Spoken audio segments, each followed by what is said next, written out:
માં નવો વિકલ્પનો ઉપયોગ થઈ રહ્યો છે। મારવાડી સમાજની બહેનો વર્ષોથી બનાવતી ચૂલા સગડીનું વેચાણમાં વધારો થયો।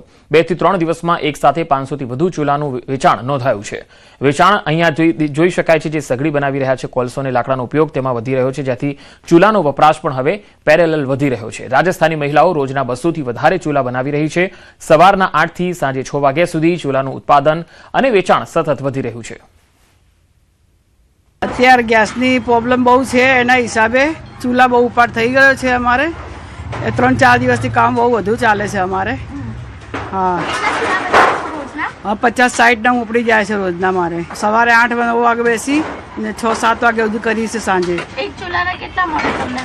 એક ચૂલાના 200 રૂપિયા છે। અમદાવાદના શાહપુર વિસ્તારમાં હું અત્યારે છું ને શાહપુર વિસ્તારની અંદર આપ મારી પાછળ જુઓ તો અહીં તમામ બહેનો જે છે તે કામમાં જોતરાઈ ગઈ છે ને આ કામ છે ચૂલો બનાવવાનું। વર્ષોથી લગભગ 1-2 વર્ષ નહીં પરંતુ છેલ્લા 25-30 વર્ષથી અહીં શાહપુર વિસ્તારની અંદર મહિલાઓ છે તેઓ ચૂલો બનાવવાનું કામ કરે છે અને અત્યારે આ કામ છે તે પૂર ઝડપે એટલે વધી ગયું છે કારણ કે એક તરફ એલપીજી સિલિન્ડરની જે પ્રકારે અછત વર્તાઈ છે અને અછત વર્તાતા અહીં સૌથી વધારે રાત દિવસ છે તે કામ કરવું પડી રહ્યું છે। એક દિવસના 200થી પણ વધારે ચૂલા છે તે અહીં બનાવવામાં આવે છે અને વર્ષોથી જે બહેનો છે મારવાડી સમાજની આ બહેનો છે કે જેઓ વર્ષોથી આ ચૂલા બનાવવાના કામમાં તેઓ અહીં પ્રેરાયેલી હોય છે, પરંતુ અત્યારે પરિસ્થિતિ એવી સર્જાઈ છે કે સૌથી વધારે ઓર્ડર મળતા હોવાથી અહીં લગભગ રોજના 200 થી 250 ચૂલા છે રાત દિવસ મહેનત કરીને તમામ બહેનોએ બનાવવા પડી રહ્યા છે। કેમેરા પર્સન નિલેશ સોસા સાથે દીપિકા કુમાર, ન્યૂઝ 18 ગુજરાતી, અમદાવાદ।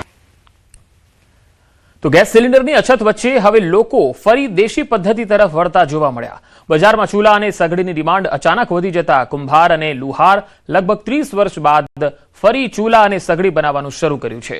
વેપારીઓનું કહેવું છે કે હાલ બજારમાં સામાન્ય માણસને પોસાય તે ભાવે ચૂલા ઉપલબ્ધ છે અને ગેસની અછત વચ્ચે લોકો કોલસા અને લાકડાની સગડીનો સહારો લઈ રહ્યા છે। ગ્રાહકો કહે છે કે અમે તો જાણે 30 વર્ષ પાછળ ધકેલાઈ ગયા છીએ।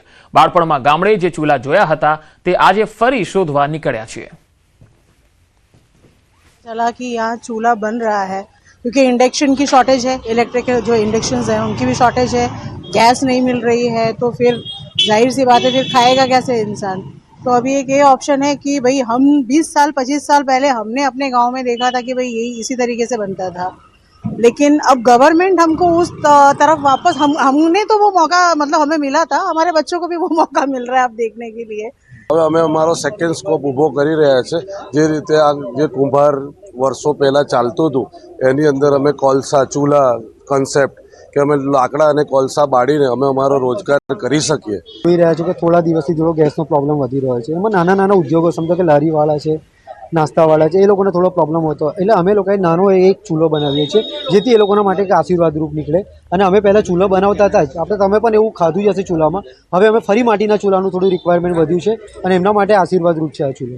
ગેસ સિલિન્ડરની અછત વચ્ચે લોકો જે છે હવે દેશી પદ્ધતિ તરફ વળ્યા છે અને સીધા દ્રશ્યો વડોદરા શહેરના તમે જોઈ રહ્યા છો કે એક ભાઈ જે છે તે આ રીતના જે ચૂલા છે તે બનાવે છે અને લાકડાનો ઉપયોગ કરીને કોલસાનો ઉપયોગ કરીને આ ચૂલાથી એક વખત માણસ જે છે તે પોતાનું કામ ચલાવી શકે ત્યાં પ્રકારનો એક વિકલ્પ જે છે તે લોકોને મળી ગયો છે।